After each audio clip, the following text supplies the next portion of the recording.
Most people chasing vintage turntables ignore the fully automatic ones. They assume anything with an auto return is fragile, overcomplicated, or not worth the trouble. That assumption just cost them some of the best performing, longest lasting machines ever made. What you're about to see is a countdown of 9 automatic turntables from the golden era, every single one built before 1980, that still show up working, still sound strong, and still get restored by people who actually use them. A few of these will shock you. One of them dominated the votes so completely it wasn't even close. If this kind of deep dive gear content is your thing, hit subscribe so you don't miss the rest. Let's start the countdown. Most people hunting automatic turntables skip right past the early 1960s models, assuming anything that old is too worn out or too compromised for serious use. The Dual 1019 proves that assumption wrong more often than you'd expect. Released in 1963, this German idler drive machine arrived at a moment when the industry still treated 78 revolutions per minute, shellac, as a normal part of everyday listening rather than a niche curiosity. That focus shaped the entire design. The 1019 was built as a true stacking changer.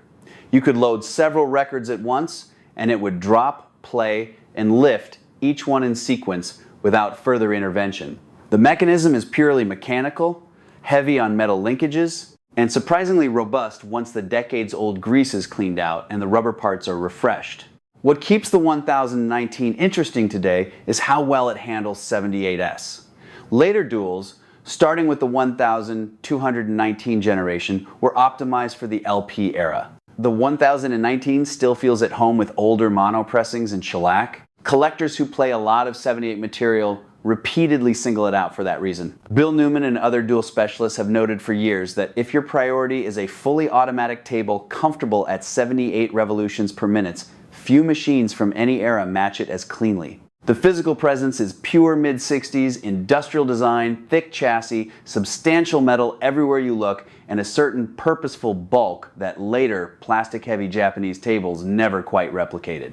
It doesn't try to look sleek. It looks like a machine that was meant to last. On the used market, you still see them regularly, usually priced between $200 and $500, depending on cosmetics and whether the original dust cover and base survive. Completely untouched examples are rare. Most need work. That work is the real barrier.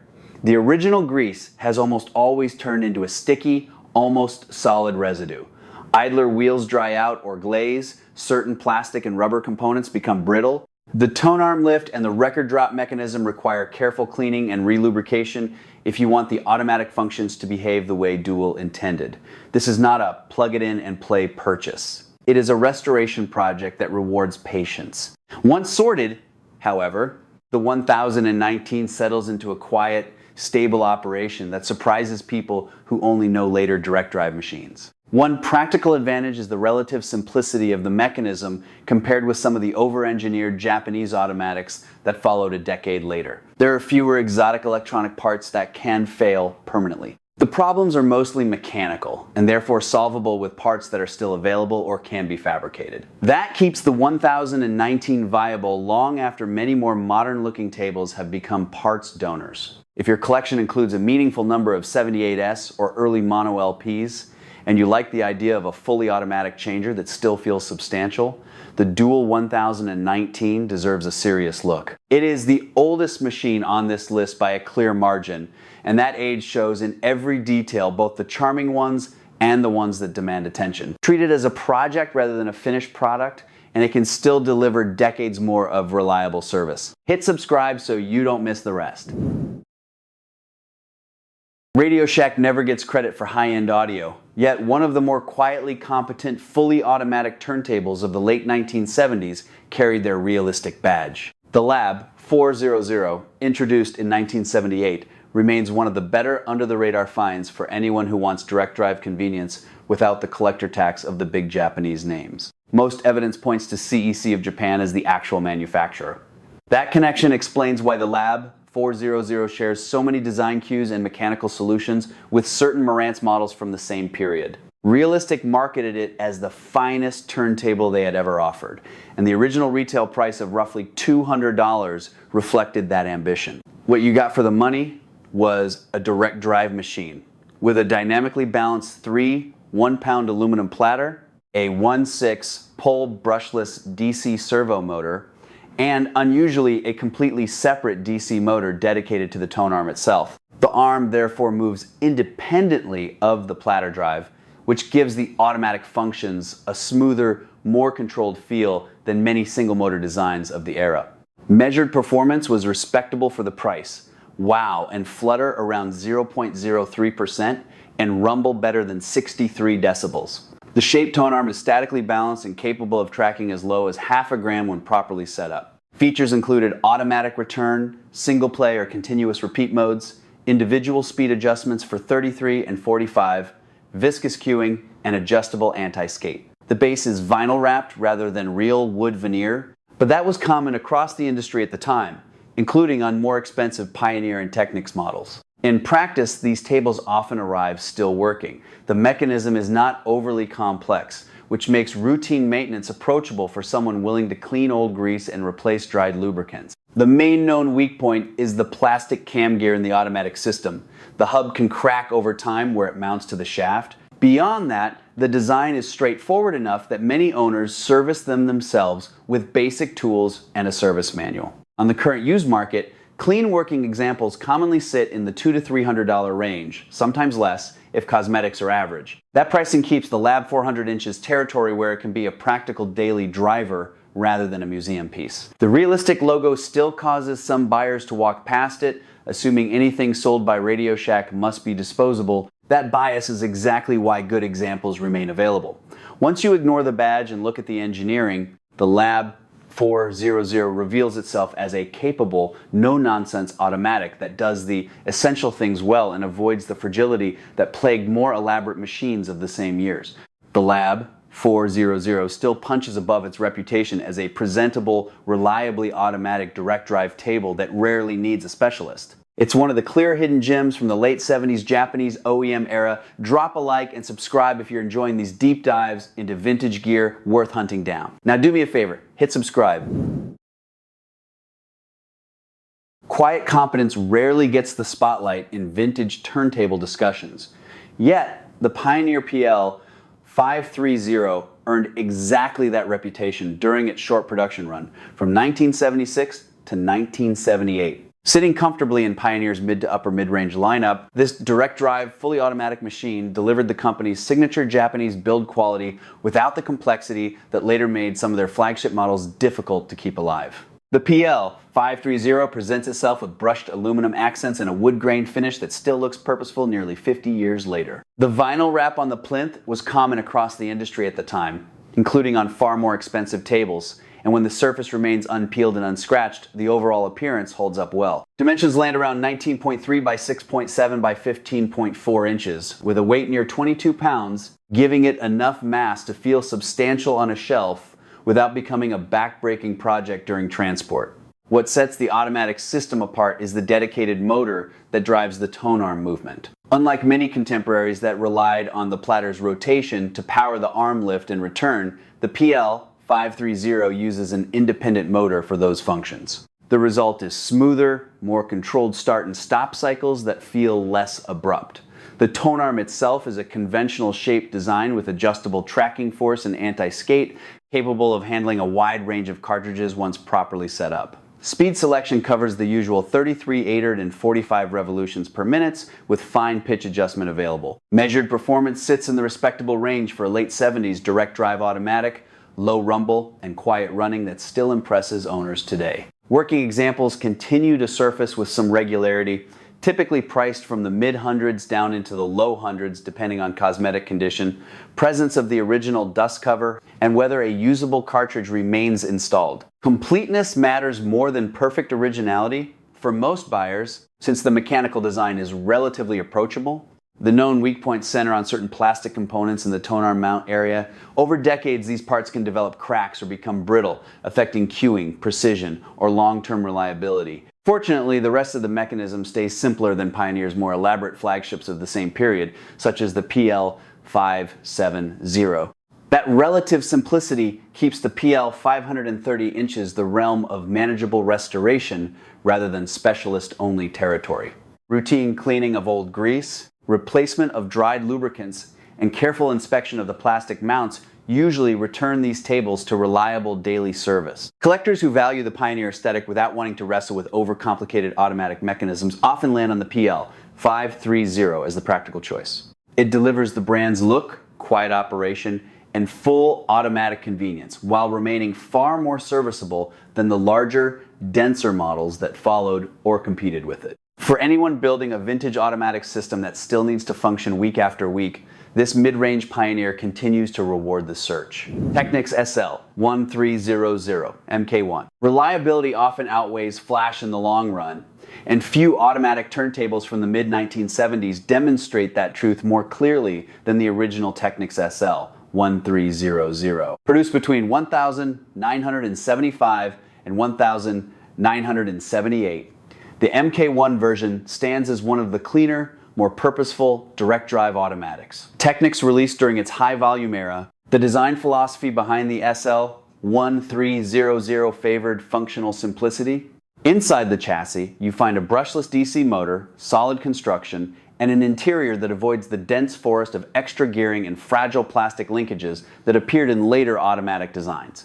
The result is a machine that feels overbuilt where it matters and uncluttered where complexity would only create future problems. Dimensions sit near 17.8 by 5.5 by 14.4 inches with a weight around 20.7 pounds. Power consumption stays modest at roughly 6 watts in normal use and 8 watts during automatic cycles. Speed stability was a strong point even by the standards of the day, with wow and flutter figures in the 0.025% WRMS range under GIST measurement. The fully automatic functions cover start, stop, and return with the stroboscope for visual speed confirmation. The tonearm is the classic Technics shaped design that later became familiar across the SL-1200 family, offering good tracking, geometry, and the ability to accept a wide variety of cartridges. Working examples still appear regularly on the used market, commonly priced between $250 and $600. That ongoing availability reflects both the high original production numbers and the inherent toughness of the design. Many of these tables continue to operate with only basic maintenance decades after they left the factory. The primary weak spot on the MK1 is the plastic tonearm lift mechanism. Age can produce hairline, cracks, or sluggish movement, so any prospective purchase benefits from careful testing of the cueing and lift functions. Beyond that single vulnerability, the machine remains comparatively straightforward to service. The same cannot be said for the later MK2 version. The MK2 introduced quartz lock, speed control, and other refinements, yet its auto-return system developed a reputation for being difficult and time-consuming to repair. Many technicians who have worked on both versions advise treating the MK2 as a manual table if the automatic functions fail, while the MK1 usually returns to full automatic service with reasonable effort. Visually, the SL-1300 never set out to dominate a room.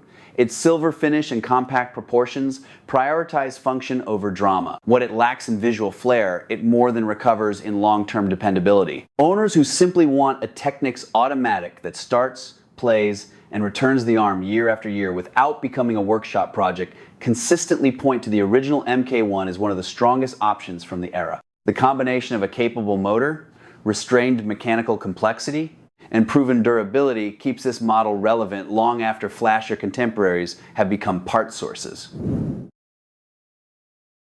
At number 5 sits the Pioneer PL-570, Pioneer's flagship automatic from roughly 1977 to 1979. This is a large, heavy, good-looking table with real presence.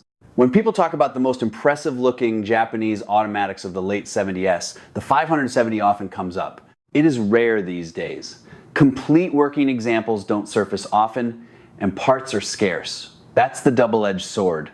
The automatic mechanism is extremely complex. There is a lot going on under the hood, which means more points of failure and fewer people willing to service them properly. Many technicians simply won't take them on for full automatic restoration. If you already own a working PL-570, keep it that way and treat it gently. If you're shopping, understand that this is more of a looker and collector piece than a daily driver for most people. For a more practical Pioneer automatic, the PL-530 or even earlier models like the PL-45D are easier to live with long term. Still, the 570 earns its spot on the list because of its status, build, and the fact that when everything is working, it is an impressive machine. Technics SL-1600 and MK2. Number 4 is the Technics SL-1600, manufactured around 1977, 1978, along with its MK2 sibling. Like the 1300, this is a direct drive, fully automatic with excellent build quality. These are robust. The motor is strong, the overall construction feels substantial, and working examples are still relatively easy to find, often in the $200 to $850 range for MK1S, with MK2S commanding more. Unlike the SL-1300 MK2, the SL-1600 MK2 does not suffer the same notorious auto return problems. Either version can be a good buy, though the MK1 is simpler under the hood. The MK2 looks a bit more refined and offers some extra features, but the added complexity is real. These tables have a strong reputation for just working. If you want a Technics automatic that balances features, reliability, and serviceability, the 1600 series is hard to beat. Many people who own them keep them for years with only routine maintenance.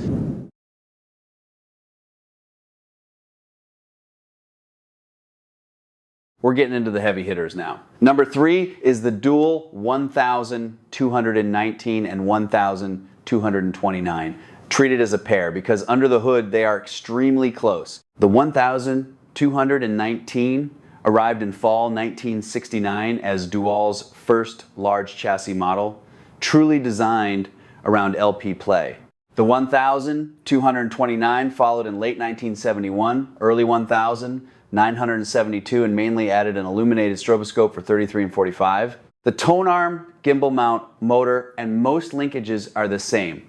Dual produced hundreds of thousands of each. That volume is why you still see them today. These are mechanical idler drive machines, so every used example needs service. Grease turns to glue, rubber and plasticware items fail, and the old lubricants need to be cleaned out. Cosmetics matter a lot, you can fix the mechanism, but deep scratches, etching, and heavy tarnish are permanent. Look for clean examples that have been used rather than left sitting untouched for decades. A dual that was never used is often worse than one that saw regular play. Bill Newman of Fix My Dual has restored countless examples and is one of the best sources of knowledge on these machines. He'll tell you the same thing. Plan on a proper service, no matter how nice the seller claims it is. When sorted, these duals are quiet, stable, and capable of excellent performance. They remain one of the most respected automatic platforms of the era. Technics SL-1600 series depth and the broader Technics automatic family. Actually, wait, let's keep the ranking clean. Number 2 is the broader strength of the late 70S Technics automatics, with the SL-1600 as the standout representative. But the real depth comes from how consistently these machines were engineered. The SL-1300 MK1, SL-1600, and related models share that same philosophy of solid motors, manageable mechanics, and long-term reliability that later automatic designs often lost. What sets the best Technics automatics apart is that they feel overbuilt in the right places and not overcomplicated in the wrong ones. You can still find working examples regularly, parts and knowledge are relatively available, and the sound and speed stability remain competitive with many more expensive tables of the period. That's why they keep appearing near the top of community lists year after year. Dual 1219 and 1229. The landslide winners. And the number 1 spot, by a clear margin, goes to the dual 1219 and 1229. These two models received more support than the rest of the list combined in the community feedback that shaped this ranking. They represent the peak of Dual's large chassis automatic design for the LP era. The 1-2-inch platter, dual gimbal, tonearm, synchronous motor, and overall mechanical sophistication put them in a different class from earlier duals and from many of their Japanese competitors. Production numbers were high, so they still surface. But clean, fully restored examples are the ones worth chasing. As Bill Newman has explained many times, the differences between the 1219 and 1229 are minor for practical purposes. The strobe on the 1229 is nice to have, but the core machine is the same. Whether you choose a 1,219 or 1,229, budget for professional service or a thorough DIY restoration. Once sorted, these duals deliver the combination of convenience, build quality, and musical performance that keeps them at the top of so many lists. If you're hunting one, prioritize cosmetics and completeness. The mechanical issues can be fixed, the cosmetic ones usually cannot. A few other machines deserve quick mention. Certain Marantz models from the same CEC era as the Lab, 400, some of the better JVC and Denon fully automatics from the late 70s, and the more practical Pioneer models like the PL45D all have their fans. The Pioneer PL570 remains the looker that many admire but few want to service. One pattern stands out across this entire list. Almost everything here predates 1980. After that point, many manufacturers moved toward more plastic, more integrated circuits that are now unobtainable and automatic mechanisms that became harder and more expensive to keep running. The best vintage automatics tend to come from that late 60S through late 70S window when the engineering was still robust and the machines were designed to be repaired. Modern fully automatic turntables exist, but most sit at the entry level. The high-end market largely abandoned full automatic convenience because the complexity wasn't worth the trade-off for most serious listeners. If you have kids, limited mobility, or simply prefer the convenience, a well-sorted vintage automatic still makes a lot of sense. Just go in with open eyes about service. That's the list. 9 automatic vintage turntables that still deserve attention. Some are bargains, some are investments, and a few are genuine legends. Every one of them can still deliver the music when properly maintained. If this helped you or gave you a new machine to hunt, drop a comment and let me know which one you're looking for or already own. And if you made it this far, thank you. Subscribe if you haven't already, hit the like button, and I'll see you in the next one. Keep spinning those records.